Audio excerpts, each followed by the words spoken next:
All India radio செய்தி கதம்பம்.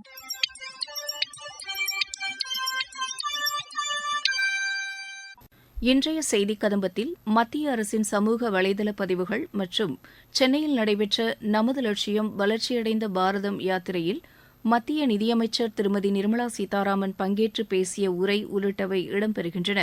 முதலில் மத்திய அரசின் சமூக வலைதள பதிவுகள். முன்னாள் மத்திய அமைச்சரும் பிஜேபி மூத்த தலைவருமான திரு முரளி மனோகர் ஜோஷியின் பிறந்த நாளையொட்டி பிரதமர் திரு நரேந்திர மோடி வாழ்த்து தெரிவித்துள்ளார். அவரது பொது சேவை, அறிவார்ந்த பங்களிப்பு நாட்டை வளப்படுத்தியுள்ளதாக பிரதமர் தெரிவித்துள்ளார்.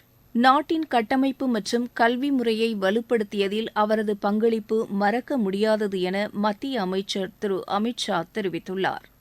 காட்மாண்டுவில் புதிதாக கட்டப்பட்ட திரிபுவன் மத்திய பல்கலைக்கழக நூலகம் மற்றும் இந்தியாவின் உதவியுடன் மேற்கொள்ளப்படும் பல்வேறு திட்டங்களை வெளியுறவுத்துறை அமைச்சர் டாக்டர் ஜெய்சங்கர் மற்றும் நேபாள வெளியுறவுத்துறை அமைச்சர் திரு என்பி சாத் இணைந்து இன்று தொடங்கி வைத்தனர். கடந்த 8 ஆண்டுகளில் பொம்மைகளின் ஏற்றுமதி 239% அதிகரித்துள்ளதாக மத்திய அமைச்சர் திருமதி நிர்மலா சீதாராமன் கூறியுள்ளார்.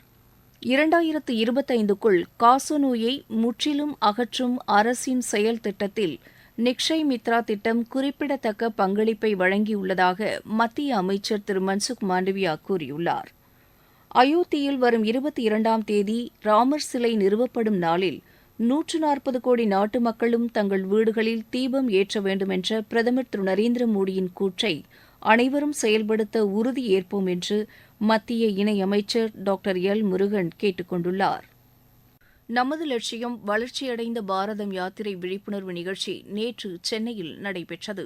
இந்நிகழ்ச்சியில் பயனாளிகளுக்கு நலத்திட்ட உதவிகளை வழங்கி சிறப்புரையாற்றினார் மத்திய நிதியமைச்சர் திருமதி நிர்மலா சீதாராமன். அவர் பேசும்போது, Vande Bharat train integral coach factory பெரம்பூர்ல தான் தயாராகுது. நாடு முழுவதும் வந்தே பாரத் எக்ஸ்பிரஸ் போகுது.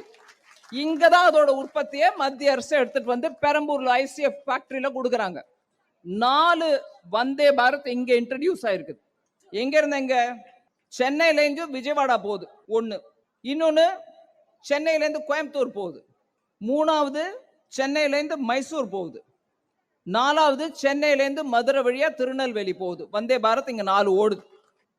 உங்களுக்கு ரீசெண்டா பிரதமரை வந்தே பாரத் எக்ஸ்பிரஸுக்கு சவுத் இந்தியால மைசூர் வரைக்கும் கூட நவம்பர்லேயே பண்ணிட்டு போயிட்டாரு. இங்க new integrated terminal building Chennai international ஏர்போர்ட்ல ஓபன் ஆயிடுச்சு. உங்களுக்கு தெரியும் அதோட செலவு எவ்வளவு? 1260 கோடி ரூபாய். ஜூன் 2023ல க்ரூஸ் டெர்மினல் ஒன்று நம்ம ஆரம்பிச்சிருக்கோம். அதுக்கு 17 கோடி ரூபாயில அந்த க்ரூஸ் டெர்மினல் தமிழ்நாட்டில் தான் செய்யப்பட்டிருக்கு. அதை தவிர 2014 இருந்து கணக்கு எடுத்தீங்கன்னா சென்னை மெட்ரோ 54.1 கிலோமீட்டர் தூரத்துக்கு கட்டப்பட்டிருக்கு, ஆபரேஷனல் ஆயிருக்கு, வண்டி ஓடுது. அதை தவிர 118.9 கிலோமீட்டருக்கு மெட்ரோ இன்னும் கட்டிக்கிட்டு இருக்கோம். ஸோ மொத்தமா அது கம்ப்ளீட் ஆயிடுச்சுன்னா உங்களுக்கு கிட்டத்தட்ட 170 கிலோமீட்டருக்கு தமிழ்நாட்டில் 2014 இருந்து கட்டப்பட்ட மெட்ரோ ரயில் ஓடும். இதை தவிர சென்னை பெங்களூர் எக்ஸ்பிரஸ் வே அதுக்கு 50,000 கோடி செலவில் அது கட்டப்படுது. 150 கிலோமீட்டர் ஈஸ்ட் கோஸ்ட் ரோடு அதோட எக்ஸ்பான்ஷன் ஒர்க்குக்கு 3000 கோடி கொடுக்கப்பட்டிருக்கு.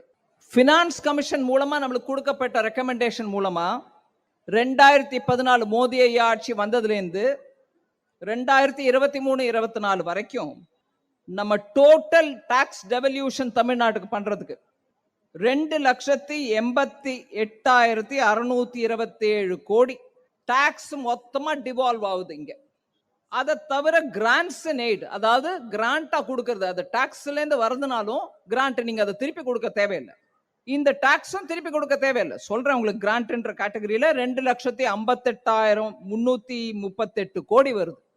ஃபைனான்ஸ் கமிஷன்னால சொல்லப்படாத ஒரு விஷயம், கோவிடுக்கு அப்புறம் ஒவ்வொரு ஸ்டேட்டும் சீக்கிரத்துல வளரணும், நல்ல வெளியில வரணும்ன்றதுனால ஒரு ஸ்பெஷல் அசிஸ்டன்ஸ் கேபிட்டலுக்கு நீங்க ஏதாவது இன்ஃப்ராஸ்ட்ரக்சர் கட்டிக்கங்க, ரோடு போட்டுக்கங்க, இல்ல ஒரு டேம் கட்டுறீங்கன்னா கட்டிக்கங்க அப்படின்னு சொல்லி கொடுத்த பணம் 6,412 கோடி.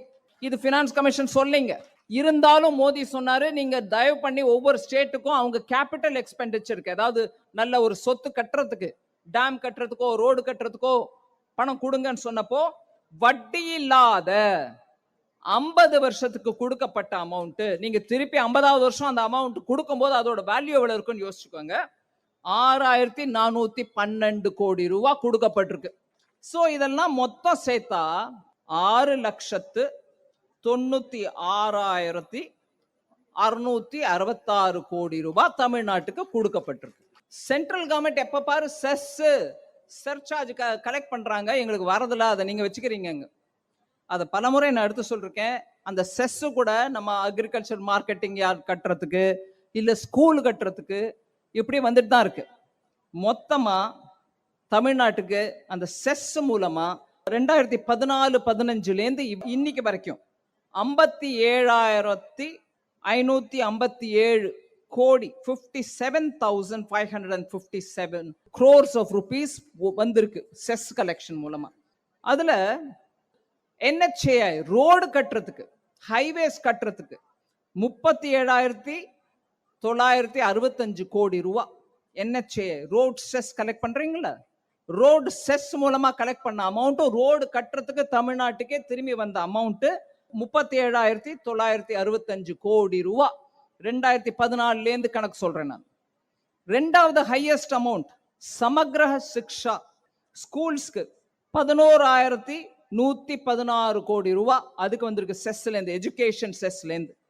மூணாவது ஹையஸ்ட் பிரதான் மந்திரி ஆவாஸ் யோஜனா ரூரல், கிராமப்புறங்கள்ல ஏழைகளுக்கு வீடு கட்டி கொடுக்கும் திட்டத்தின் மூலமாக 4,839 கோடி ரூபாய் வந்திருக்கு. ஃபைனலா கிராம் சடக் யோஜனா, கிராமப்புறங்கள்ல ரோடு கட்டுறதுக்கான திட்டத்தின் மூலமாக 3,637 கோடி ரூபாய் வந்திருக்கு.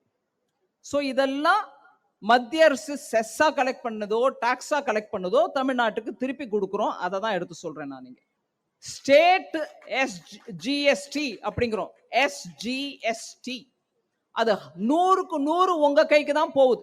2022-23 மார்ச் 31, 2023 வரைக்குமான அந்த 12 மாசத்துக்குரிய கணக்கு பாருங்க. SGST 36,353.12 கோடி. IGST அதுல கிட்டத்தட்ட 50% சென்டருக்கு 50% ஸ்டேட்டுக்கு. அதுல 32,611.92. சென்ட்ரல் GST, ஸ்டேட் GST எவ்வளவு சொன்னாங்க? 36,353. Central GST எவ்வளவுங்க? 27,360.95. அந்த சென்ட்ரல் GSTயும் சென்டருக்கு வந்த பிறகு அதுவும் அதுல இருந்து 41% உங்களுக்கு போகுது. சோ எல்லா ஸ்டேட்டுக்கும் அவங்க கலெக்ட் பண்ற SGST அவங்களோட 100%, IGST ரெண்டு ஸ்டேட்டுக்கு நடுவுல இருக்கிற அமௌண்ட் அதுல கிட்டத்தட்ட 50-50 ஷேர். சென்டர் கோசம் கலெக்ட் பண்ணப்படுற சென்ட்ரல் GST அதுலயுமே உங்களுக்கு 41% 42% வந்துருது. மோடி கேரண்டி அப்படின்ற ஸ்கீம் மூலமா நம்ம எடுத்துட்டு வரக்கூடிய திட்டங்கள் ஏழைகளுக்கு போய் சேரணும். அதன் காரணமாக இந்த வேன் மூலமா நம்ம ஒவ்வொரு ஊருக்கா போயிட்டு இருக்கோம், ஒவ்வொரு கிராம பஞ்சாயத்துக்கு போறோம், செலக்டட் அர்பன் பாடிஸ்க்கு போயிட்டு இருக்கோம். இந்த திட்டங்கள்ல இன்னும் சேராத மக்கள் இருந்து சேர விரும்பினா இந்த வேன் வரும்போது அந்த அதிகாரிகள்கிட்ட நீங்க சொன்னீங்கன்னா உங்க பேரு சேர்க்கப்படும். இதெல்லாம் சரிங்க எங்களுக்கு கிடைக்கலையே அப்படின்னு சொல்றவங்க தயவு பண்ணி முன்னுக்கு வந்து அந்த பேரை கொடுங்க. ஒரு காலகட்டத்துக்குள்ள ஒரு 10 நாளோ 15 நாளைக்குள்ளவோ அவங்க உங்ககிட்ட வந்து அந்த திட்டத்தின் பயனை உங்களுக்கு சேர்ப்பிப்பாங்க.